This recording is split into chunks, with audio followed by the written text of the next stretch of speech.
بسم اللہ الرحمن الرحیم فَإِن كَذَّبُوكَ پھر اگر وہ تجھ کو جھٹلائیں، کذبو جھٹلائیں کا تجھ کو، اس سے مراد حضرت محمد صلی اللہ علیہ وآلہ وسلم کی ذات مبارکہ ہے۔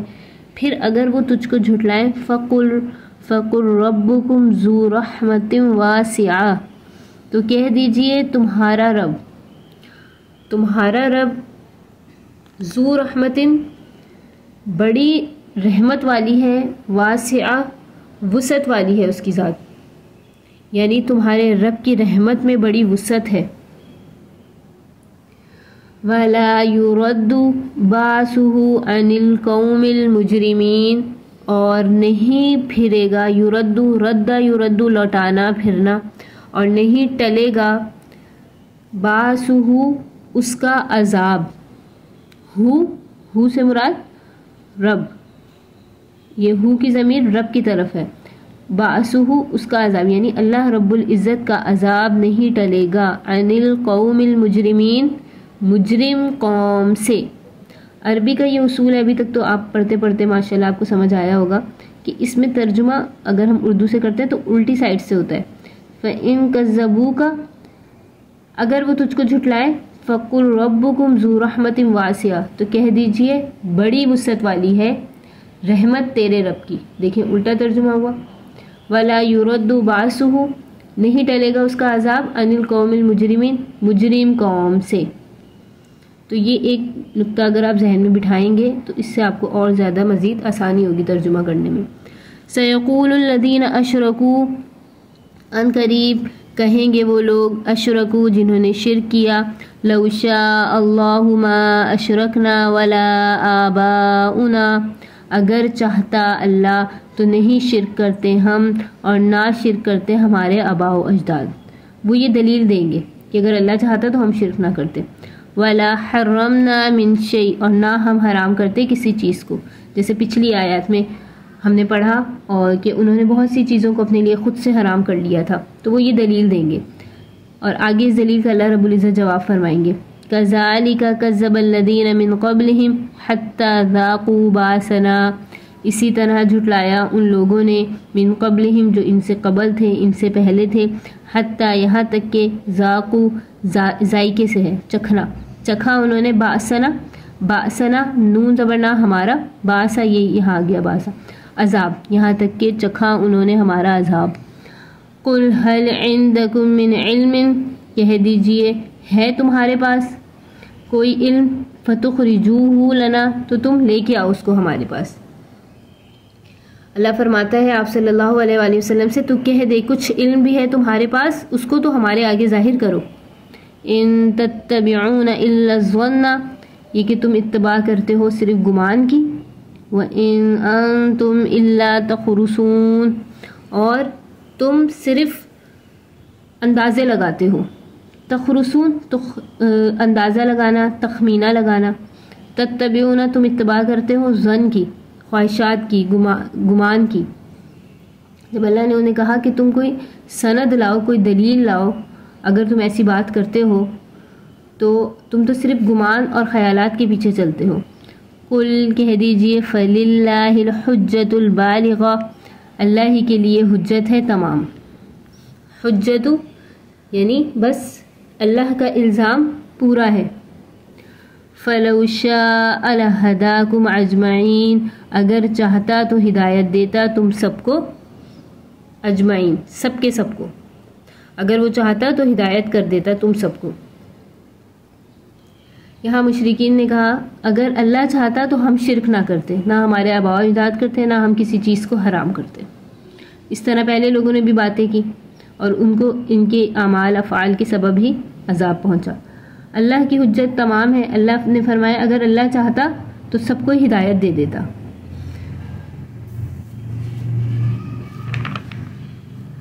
مشرکین کی ایک بہت ہی بھونڈی دلیل ان آیات میں بیان فرمائی۔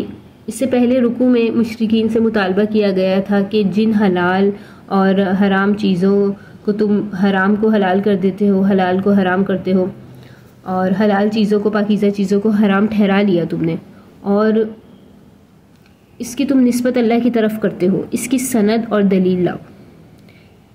یہاں پر ان آیات مبارکہ میں یہاں ان کی دلیل بیان کی گئی کہ جو وہ پیش کرنے والے تھے، یعنی اگر اللہ چاہتا، یہ دلیل، اگر اللہ چاہتا تو اس کو قدرت تھی کہ وہ ہم کو ہمارے جو آباء و اجداد تھے تو ان کو روک دیتا، ان افعال سے، مشرکانہ افعال اقوال سے روک دیتا اور چیزوں کو حرام کرنے سے۔ جب نہیں روکا اللہ نے، وہ یوں ہی چلا ہوتا آیا، تو ثابت ہوا کہ یہ اللہ کے نزدیک بہت پسندیدہ ہے،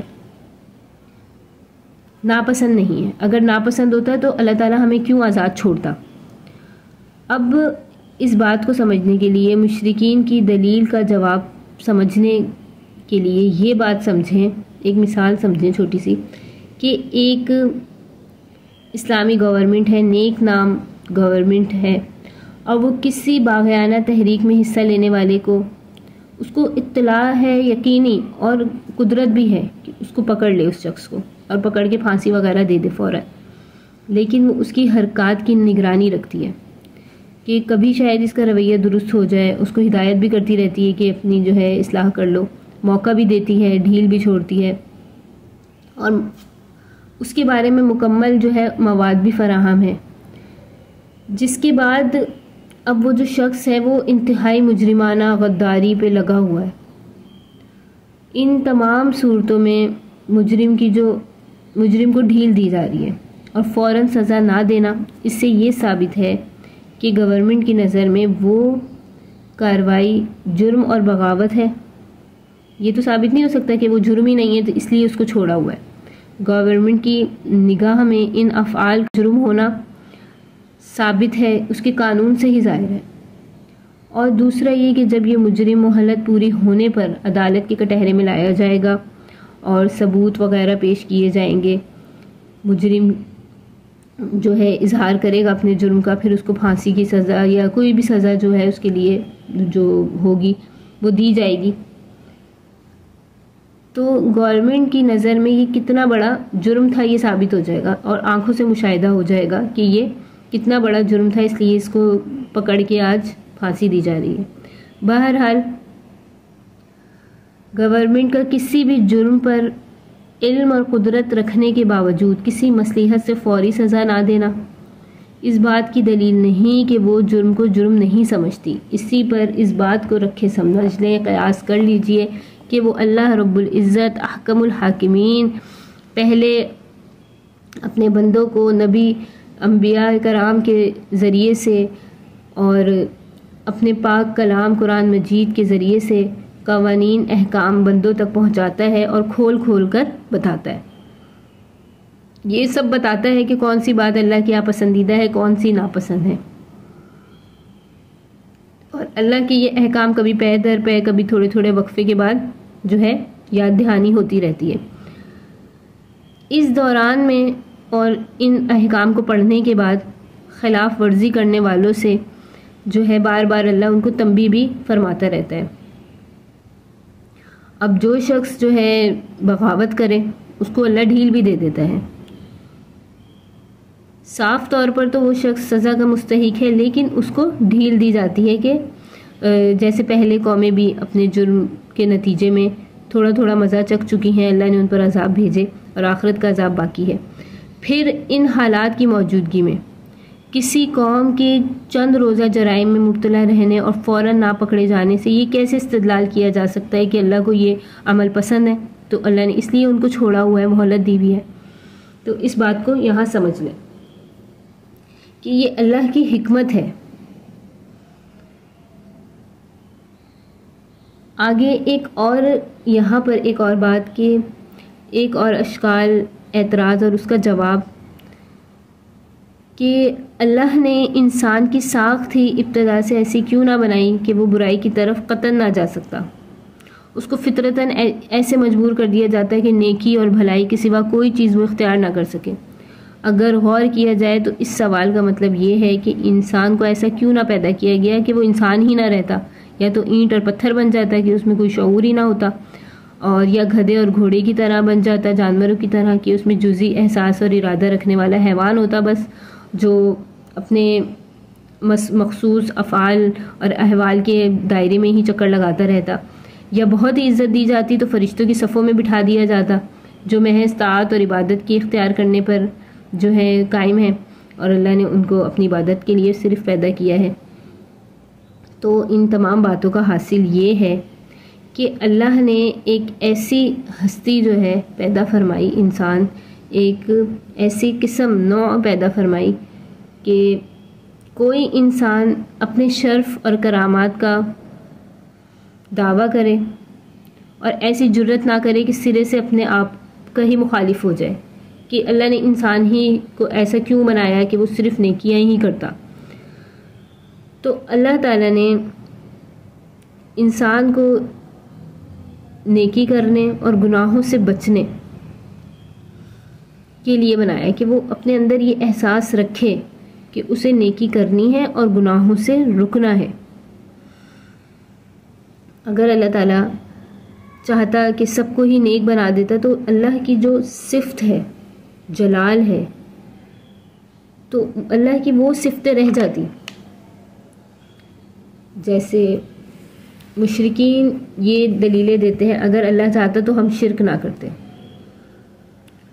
ان کے پاس یہ کوئی علمی دلیل نہیں تھی جسے وہ عقل مندوں کے سامنے پیش کر سکتے، وہ صرف ایک اپنے اندازے کے مطابق، اپنے گمان کے مطابق اس طرح کی باتیں کرتے۔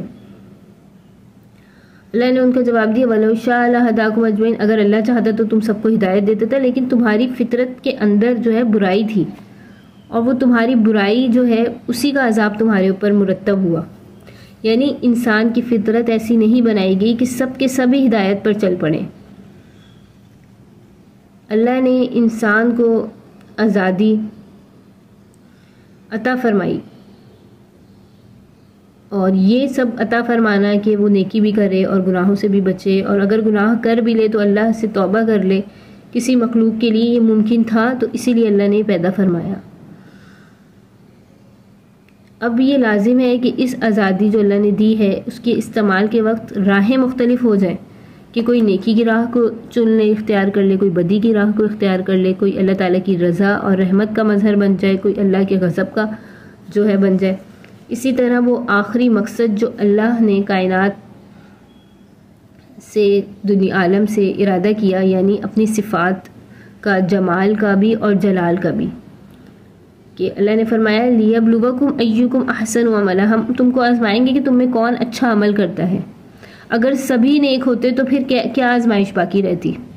تمام عالم اگر ایک ہی حال پر فرض کر لیا جائے تو پھر تو اللہ کی بعض صفات الہیہ کا ظہور ممکن ہوگا، اور دوسری جو بعض صفات الہیہ ہے وہ ممکن نہیں ہوگا، اس کا کوئی محل نہ ہوگا۔ تو یہ جو ساری گفتگو ہوئی ہے ابھی تک، یہ گفتگو تقدیر ہے۔ مشرکین نے یہ کہا کہ لو شاء اللہ ما اشرکنا، اگر اللہ چاہتا تو ہم شرک نہ کرتے۔ تو ان کی غرض یہ اپنے کفر کی باتیں، اپنے خرافات سے یہ ثابت کرنا ہے کہ اس طرح کی وہ عجیب سی دلیلیں دیتے کہ جسے عقل جو ہے نہیں برداشت کر سکتی، عقل مند لوگوں کے سامنے وہ یہ دلیل نہیں پیش کر سکتے۔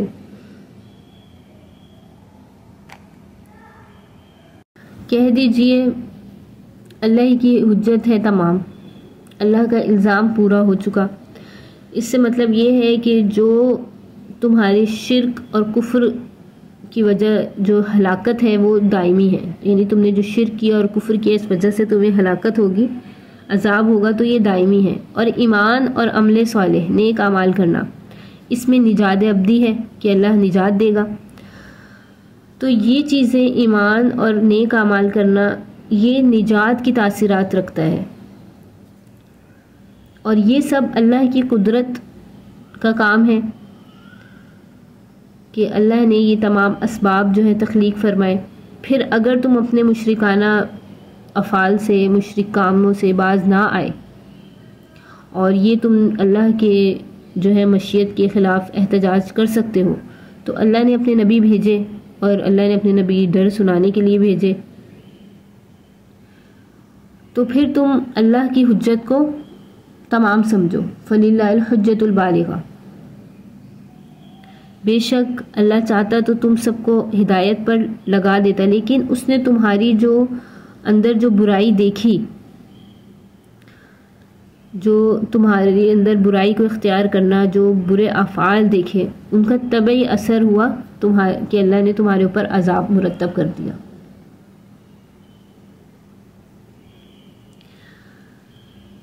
آگے فرمایا کل کہہ دیجئے ہلما لے آؤ شہداءکم الذین، اپنے گواہوں کو، ان لوگوں کو جو یشہدون وہ گواہی دے دیں، ان اللہ حرم ھذا کہ بے شک اللہ نے یہ حرام کیا ہے۔ یعنی پچھلی آیت میں جو ہم نے پڑھا تھا کہ جن جانوروں کو تم حرام کہتے ہو تو تم اپنے گواہوں کو لے آؤ۔ پہلے تو ان سے دلیل مانگی تھی جو وہ پیش نہ کر سکے، اور انہوں نے یہ کہہ دیا کہ ہم شرک نہ کرتے اگر اللہ ہی نہ چاہتا۔ تو اللہ نے فرمایا کہ گواہوں کو لے آؤ، اگر تم سچے ہو گواہوں کو لے آؤ کہ وہ یہ کہیں کہ اللہ نے یہ سب حرام کیا ہے۔ فَإِن شَهِدُوا، اگر وہ گواہی دے دیں، فَلَا تَشْهَدْ مَعَهُمْ، تب بھی آپ ان کا اعتبار نہ کریں۔ تشہد تا تم سے مراد یہاں آپ صلی اللہ علیہ وآلہ وسلم کی ذات مبارکہ ہے کہ تب بھی آپ نہ اعتبار کریں معاہم ان کا۔ وَلَا تَتَّبِعْ أَهْوَاءَ الَّذِينَ كَذَّبُوا بِآيَاتِنَا، اور نہ اتباع کریں خواہشات کی ان لوگوں کی جنہوں نے جھٹلایا ہماری آیات کو۔ وَالَّذِينَ لَا يُؤْمِنُونَ بِالْآخِرَةِ، وہ لوگ نہیں ایمان لائیں گے آخرت پہ۔ وَهُمْ بِرَبِّهِمْ يَعْدِلُونَ، اور وہ بربہم اپنے رب کے ساتھ، یعدلون برابر کرتے ہیں اوروں کو، یعنی اوروں کو شریک ٹھہراتے ہیں۔ اللہ فرماتا ہے تم سب کو کہ کہلاؤ اپنے گواہ جو گواہی دے اس بات کی کہ اللہ نے حرام کیا ان چیزوں کو، پھر اگر وہ ایسی گواہی دے تو تب بھی تو ان کا اعتبار نہ کر، اور نہ چل ان کی خوشی پر جنہوں نے جھٹلایا ہمارے حکموں کو اور جو یقین نہیں کرتے آخرت کا، اور وہ اپنے رب کے برابر کرتے ہیں اوروں کو۔ یعنی عقلی دلیل کا حال تو آپ کو یہاں معلوم ہو چکا۔ اب ان کی جو من گھڑت بات تھی کہ جو انہوں نے اپنی خود سے ہی چیزوں کو حرام کر لیا تھا، جب ان سے کہا کہ کوئی نقلی دلیل لاؤ، کوئی لکھی ہوئی دلیل لاؤ، کوئی گواہ لاؤ کہ تمہارے پاس ایسے گواہ موجود ہیں جو بیان کریں کہ ہاں اللہ نے ان کے سامنے ان چیزوں کو حرام ٹھہرایا تھا۔ ظاہر ہے ایسے واقعی گواہ کہاں دستیاب ہو سکتے ہیں؟ اگر دو چار گستاخ جھوٹے بے حیا گواہی دینے کو کھڑے بھی ہو جائیں تو ایسوں کی بات پر تم کان مت دھرو اور ان کی خواہشات کی پرواہ نہ کرو، یہاں تک کہ ان چیزوں کا بیان یہاں اللہ نے یہاں تک بیان فرمایا۔ مشرکین نے محض اپنی رائے اپنے خیال سے حرام ٹھہرایا ان چیزوں کو، پھر اس کو جو ہے حرام ٹھہرانے کے بعد باطل عذر اور ہیلے بہانے پیش کرنے لگے۔ آگے اس اگلی آیت میں اللہ تعالیٰ ان چیزوں کے بارے میں بیان فرماتا ہے جنہیں اللہ نے حرام کیا اور ہمیشہ سے حرام ہی رہیں، لیکن یہ مشرکین ان میں مبتلا ہیں۔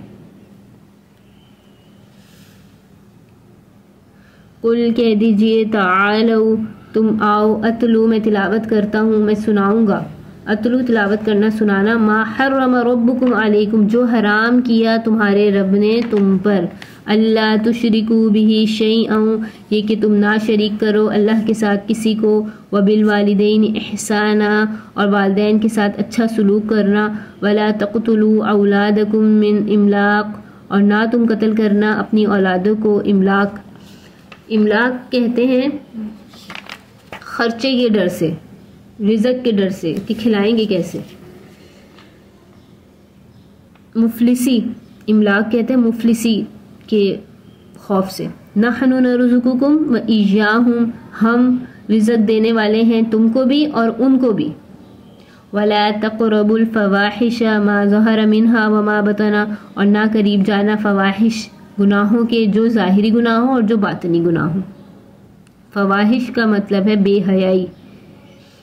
ولا تقتلوا النفس التي اور نہ تم قتل کرنا، نہ مار ڈالو اس جان کو جس کو اللہ نے حرام کیا ہے، التي حرم اللہ الا بالحق جس کو حرام کیا اللہ نے سوائے حق کے ساتھ۔ ذالکم وصاکم بہ لعلکم تعقلون یہ تم کو وصیت کی جاتی ہے تاکہ تم سمجھو۔ اللہ نے ان آیات میں فرمایا کہ کہہ دیجئے کہ آؤ میں تم کو سناتا ہوں جو اللہ نے چیزیں حرام کی. اللہ نے یہ چیزیں حرام کی کہ اللہ کے ساتھ کسی کو شریک نہ ٹھہراؤ. تو شرک نہ کرو. شرک کی بھی دو قسمیں ہیں. ایک ہے شرک خفی، ایک ہے شرک جلی.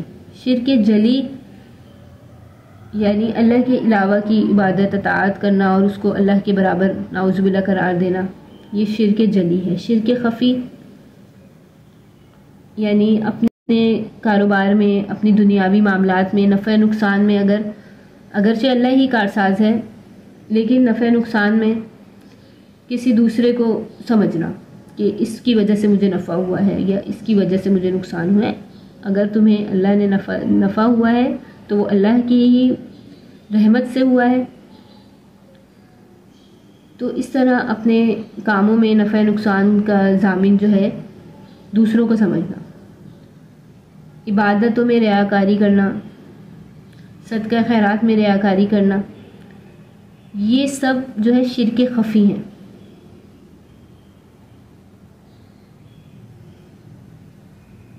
اور اسی طرح بتوں کی پوجا، قبروں کی پوجا اور انبیاء کو ہی جو ہے سب کچھ سمجھنا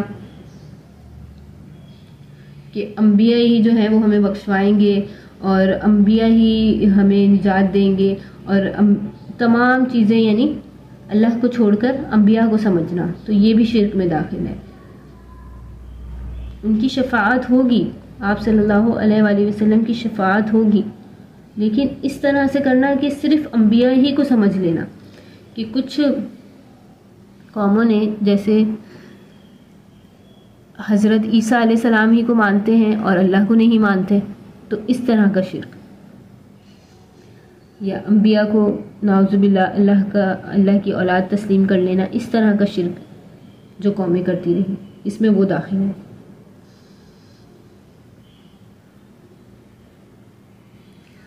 آگے فرمایا وَلَا تَقْتُلُوا أَوْلَادَكُم مِّنْ إِمْلَاقٍ، اپنی اولاد کو مفلسی کے ڈر سے قتل نہ کرو. عرب مفلسی کی وجہ سے بعض اوقات اولاد کو قتل کر دیتے تھے. خود ہی کھانے کو نہیں، اولاد کو کہاں سے کھلائیں؟ اس لیے فرمایا ہے کہ رزق دینے والا اللہ ہے، تم کو بھی اور تمہاری اولاد کو بھی. اور یہاں من املاق فرمایا، ایک اور جگہ اللہ نے خشیت املاق فرمایا، یعنی مفلسی کے ڈر سے قتل کر دیتے تھے.